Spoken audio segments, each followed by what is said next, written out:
உலபா ஷம்பலபா ரிக்கோ caecum. இந்த காத்திருப்பு கூட்டத்துக்காக கர்த்தரை சோதரிப்போம். அனைத்து விசுவாச குடும்பத்தாரையும் ஆண்டவர் ஆசீர்வதிக்கும்படியாக எந்த பொல்லாத ஆவியோ எந்த கொரோனா ஆவியோ பிள்ளைகளை தொடாதபடி ரத்தத்துக்குள் மூடி மறைத்துக் கொள்ளும்படியாக கர்த்தரை சோதரிப்போம். எல்லா தெய்வங்களையும் கர்த்தர் சந்திக்கும்படியாக கொடுக்கும் பிள்ளைகளாக மாற்றும்படியாக கர்த்தரை நாம் சோதரிப்போம். அயல்நாட்டில் இருக்கிற நம்ம பிள்ளைகளை எல்லாம் கர்த்தர் ஆசீர்வதிக்க முடியாது. கர்த்தரை சோதரிப்போம். யோபு புஸ்தகம் 31 யோபு புஸ்தகம் 31 1வது வசனம். என் கண்ணோடு உடன்படிக்கை பண்ணின நான் ஒரு கன்னிகை மேல் நினைப்பாக இருப்பதப்படி. அல்லேலூயா, அல்லேலூயா.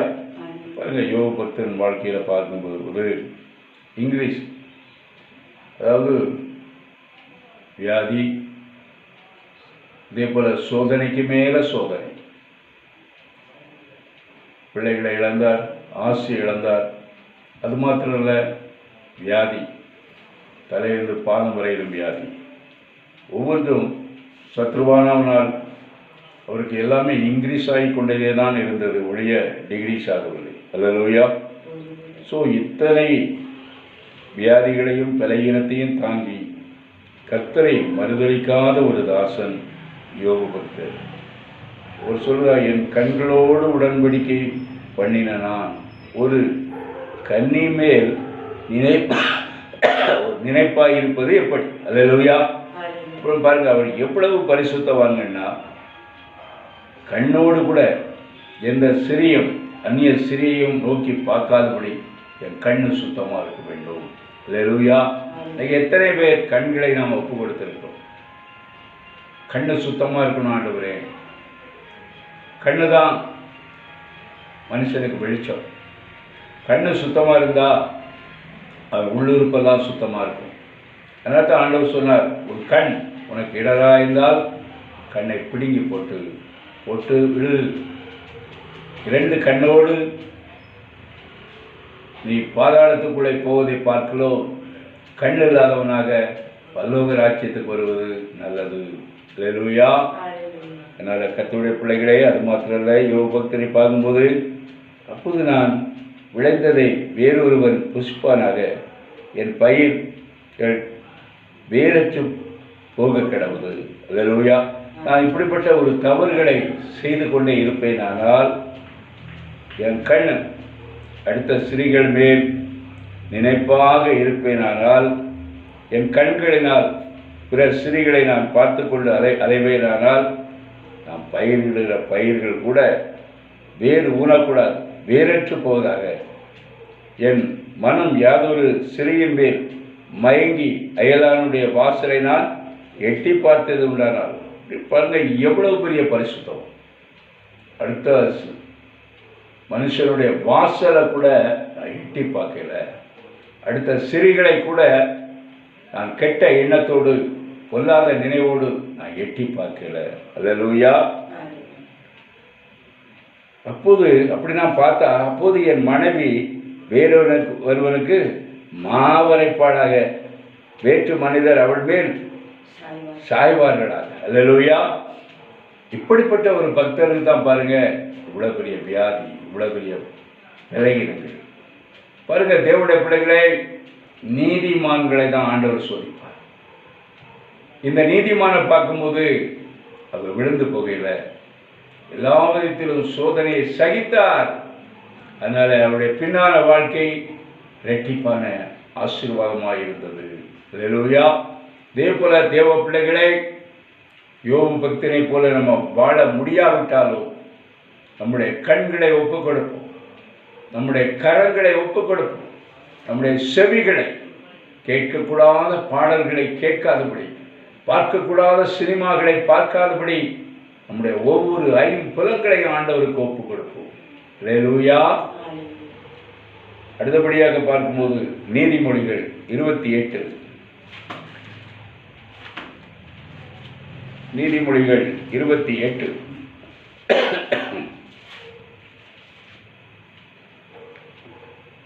28 8வது வசனம், அநியாய வட்டியினாலும் ஆதாயத்தினாலும் தன் ஆசியை பெருக பண்ணுகிறவன் தரித்திரர் பேரில் இறங்குகிறவனுக்கு அதை சேகரிக்கிறான்.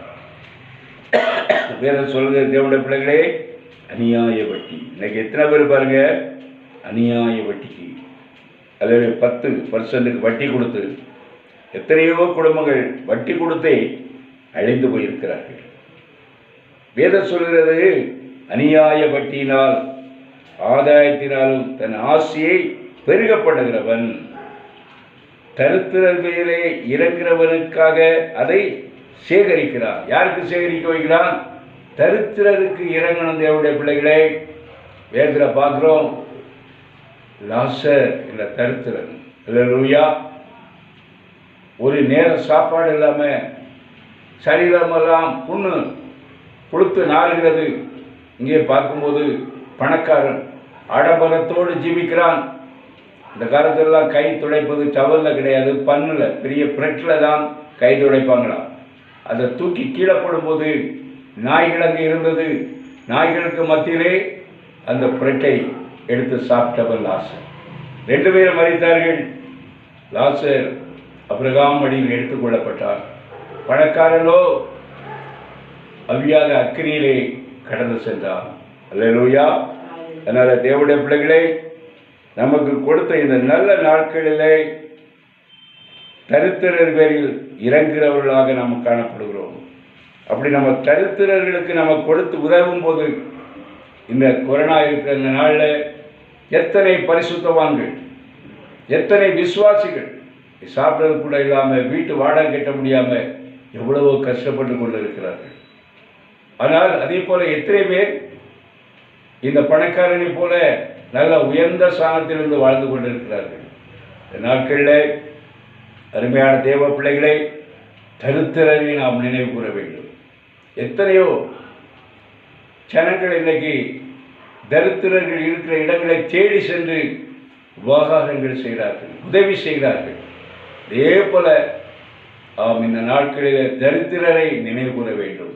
அப்படி நினைவு கூறும்போது தான் ஆண்டவர் நமக்கு பெரிய அடைக்கலமாக இருந்து நம்மை ஆசீர்வதிப்பார். அல்லேலூயா. அதனால் பணக்காரன் வட்டிக்கு கொடுக்குறவன் தரித்திரருக்காக அதை சேகரித்து வைக்கிறாங்க. அதே போல் சங்கீதம் 62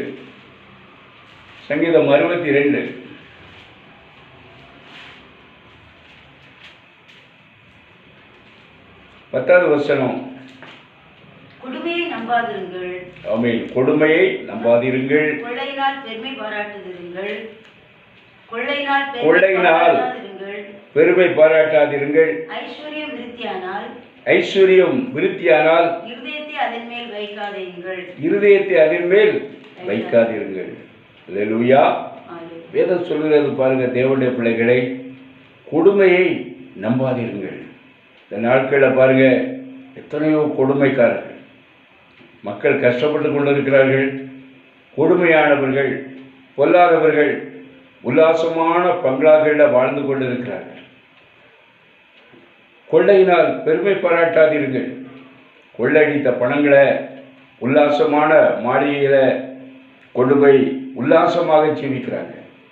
ஆனால் பாமர மக்கள் கஷ்டத்திலும் கண்ணீரிலும் துக்கத்திலும் அமிழ்ந்து கிடக்கிறார்கள். வேதம் சொல்வது, ஐஸ்வர்யம் விருத்தியானால் இதயத்தை அதன் மேல் வைக்காதீங்கள். அல்லேலூயா. நம்ம ஐஸ்வர்யம் ஜாஸ்தியாகும் போது தேவ பிள்ளைகளே, நம்ம ஒவ்வொருவருக்கும் நம்ம உதவி செய்ய வேணும். சபைகளிலும் சரி, பணக்காரர்களாக நீங்கள் இருக்கலாம், விருத்தி அடைந்தவர்களாக இருக்கலாம். சபையில் எத்தனையோ பிள்ளைகள் கஷ்டத்தோடு கண்ணீரோடு இந்த நாளிலும் காணப்படுகிறார்கள். நாம் ஒருவருக்கு ஒருவர் உதவி செய்ய வேண்டும். அவங்க ஒவ்வொருத்தரத்தில் நீங்கள் உதவி செய்யும்போது ஆண்டவர் உங்களை கண்ணோக்கி பார்ப்பார். உல்லாசமாக நம்ம ஜீவித்துக் கொண்டிருந்தால் ஆண்டவருடைய சமூகத்தில் நாம் போய் சேரும்போது நம்ம எல்லாவற்றுக்கும் கணக்கு கொடுக்க வேண்டும். எத்தனை தேவனுடைய பிள்ளைகள் உண்ண உணவின்றி, குடிக்க தண்ணீர் என்று, ஒரு நல்ல ட்ரெஸ் இல்லாமல் எத்தனையோவர்கள் வாடிக்கொண்டிருக்கிறார்கள். அதில் எத்தனையோ ஐஸ்வர்யவான்கள் பங்களாவிலும் பகட்டான வாழ்க்கையை வாழ்ந்து கொண்டிருக்கிறார்கள்.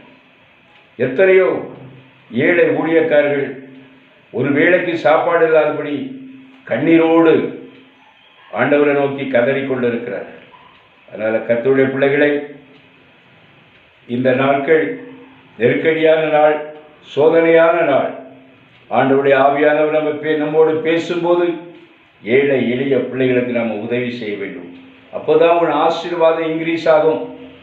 அப்போதான் ஆண்டவர் உன்னை மேன்மைப்படுத்தி கொண்டே இருப்பார். இதே போல பிரசங்கி 1 அதிகாரம்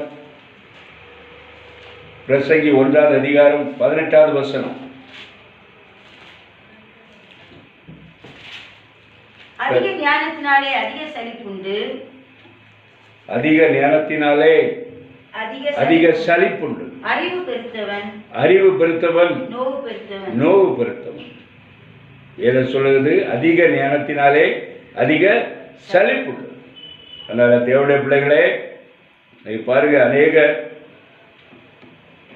ஞானம் வேண்டும், கல்விமானாக வேண்டும். ஆண்டவர் சமூகத்தில் பிள்ளைகளை வளர்க்கிறதே கிடையாது. பாருங்க, சில இடத்துல பார்க்கும்போது ஒரு நர்சரிக்கு சீட்டு வாங்கினா பிள்ளை பிறந்த உடனே போய் லைனில் நின்று 5 வருஷத்துக்கு பின்னால் நடக்க வேண்டிய காரியத்துக்கு லைனில் நின்று சீட்டுக்காக அப்ளிகேஷன் வாங்குறாங்க. அல்லேலூயா. இவங்களுக்கெல்லாம் அதிக ஞானம். நாளைக்கு பிள்ளை இருக்குமா சாபமா இருக்கிறது ஆண்டவர் தான் தெரியும். அல்லேலூயா. அதனால தேவ பிள்ளைகளே, ஆண்டவர் தான் நமக்கு உதவி செய்ய வேண்டும். ஆண்டவர் நமக்கு உதவி செய்வதற்காக ஆண்டவரிடத்தில் நம்முடைய பிள்ளைகளை ஒப்புக்கொடுக்க வேண்டும். அதிக ஞானத்தினாலே அதிக சலிப்பு தான் ஏற்படும். வாழ்க்கையில் சோர்வு தான் ஏற்படும் ஒழிய ஆசீர்வாதம் ஏற்படாது. அறிவு பெறுகிறவன் நோய் பெருத்தவன். அல்லேலூயா. எவ்வளவு அறிவு உனக்கு அதிகமாகுதோ அவ்வளவு நோவு தான் பெருத்தவனாக இருப்பான், நோவாத்தான் இருப்பான். அதனால எதுவுமே ஆண்டவர் நமக்கு அறிவை கொடுக்கணும், ஆண்டவர் நமக்கு ஞானத்தை கொடுக்கணும். உலக ஞானத்தின் பிரகாரம் நம்ம ஓடக்கூடாது. அப்படி ஓடுவாயினால் வேதம் ஒரு நாள் போய் சொல்வது. நோவு பெருத்தவனாக தான் இருப்பான். நோவு தான் அதிகமான அறிவு, நோவை தான் கொண்டு வருமா. அல்லேலூயா. வியாதியை தான் கொண்டு வருமா. அதனால தேவனுடைய பிள்ளைகளை ஆண்டவரிடத்தில் மன்றாடணும். நம்ம படிச்சுட்டு இருக்கோமா, ஆண்டவரே இந்த படிப்புக்குரிய ஞானத்தை தாருங்க. இன்னைக்கு தேவ பிள்ளைகள், எத்தனையோ பிள்ளைகள் எக்ஸாம் எழுதுவாங்க, அதுக்கப்புறம் ஆண்டவரை மறந்துடுது. எல்லா உலகம், எல்லா டிவி, எல்லா மொபைல் காட்சிகள். ஒவ்வொரு எக்ஸாம் எழுதுறதுக்கு போகிறதுக்கு முன்னாலும் ஆண்டவருடைய ஜெபம் பண்ண வேண்டும். ஆண்டவரே எனக்கு ஞானத்தை தாருங்க, கிருபை தாருங்க. என்ன எஸ்எல்சி பேப்பர் திருத்திட்டு இருக்காங்க, ரிசல்ட் வரப்போகிறது. சபையார் நன்றாக செபிக்க வேண்டும். எக்ஸாம் எழுதுகிற பிள்ளைகளும் செபிக்க வேண்டும். தேவன் கிருபை தருவார். அல்லேலூயா. ஆண்டவர்கிட்ட எப்போதும் ஜெபிக்கணும். ஆண்டவரே, எழுத போகிறது நான் அல்ல, நீங்கள் தான் என் கையை பிடிச்சி எழுத போகிறீங்க. ஆண்டவரே, எனக்கு நீங்கள் தான் ஞானத்தை தரணும். நம்ம சுய பலத்தை எப்பவுமே சாரவே கூடாது. ஆண்டவரை சாரும்போது எந்த எக்ஸாம் எழுதினாலும் ஆண்டவர் நல்ல மதிப்பெண்ணை நமக்கு தந்து நம்மை ஆசீர்வதிப்பார். அல்லேலூயா. அதே போல கடைசியாக நம்ம பார்க்குறோம், கொலேசியர் 1வது அதிகாரம், கொலேசியன் சாப்டர் 1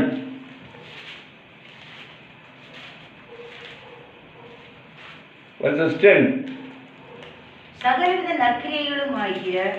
சகலவித நற்கிரியைகளுமாகிய கனிகளை தந்து தேவனை அறிகிற அறிவில் விருத்தியடைந்து கர்த்தருக்கு பிரியமுண்டாக அவருக்கு பாத்திரராக நடந்து கொள்ளவும். வேதம் சொல்கிறது, சகலவித நற்கிரியைகளாகிய கனிகளை தந்து. ஆண்டவருடைய பிள்ளைகளாகி நமக்கு என்ன இருக்கணும்? கனி இருக்கணும். நல்ல கனி கொடாத மரங்களெல்லாம் வெட்டுண்டு அக்கினியிலே போடப்படும். இன்னைக்கு எத்தனை விட கனி இருக்குது? கனியற்ற மரங்கள். அல்லேலூயா. ஆனாலும் நாமளே ஆண்டவர் இன்னைக்கு ஜீவனோடு நம்மை வைத்திருக்கிற காரணம், பிதாவாகிய தேவனிடத்தில் இயேசு மன்றாடுகிறார். அதனால்தான் ஊமை சொல்லப்பட்டிருக்கிற வேதத்தில் காய்க்காத அத்திமரம். முதலாளி சொல்கிறார் வேலைக்காரனை பார்த்து, இது காய்க்கல, விருதா இருக்குது, வெட்டி போடணும். அப்போ வேலைக்காரன் சொல்லலாம், ஐயா இன்னும் ஒரு வருஷம் நல்லா கொத்தி நல்லா உரம் போட்டு தண்ணீர் ஊற்றுவை, அது காய்த்தால் பரவாயில்ல, காய்க்காவிட்டால் வெட்டி போடலாம் என்று. பரமபிதாவாகிய தேவனிடத்தில் இயேசு உனக்காக எனக்காக, கனியற்ற தன்மையுடைய உனக்காக எனக்காக ஒவ்வொரு நாளும், பிதாவே இந்த மகனை ஆசீர்வதியும், இந்த மகளை ஆசீர்வதியும் என்று நமக்காக கண்ணீர் விட்டு செவித்துக் கொண்டிருக்கிறார். அருமையான சபையாரே, இந்த நாட்களிலேயாவது நாம விட வேண்டிய பாவங்களை எல்லாம் நாம் விட வேண்டும். இன்னும் பாவத்தையே வைத்துக் கொண்டிருந்தால் நாளை என்ன நடக்கும் என்பது நாம் அறியாமல் இருக்கிறோம். அல்லேலூயா.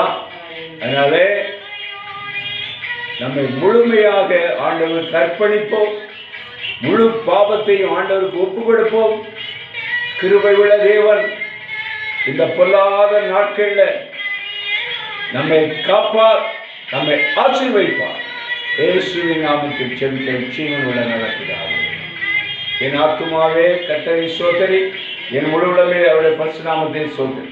என் ஆத்துமாவே கர்த்தரை ஸ்தோத்திரி, கர்த்தர் செய்த சகல நன்மை என்றும் மறவாதே. ஆமென்.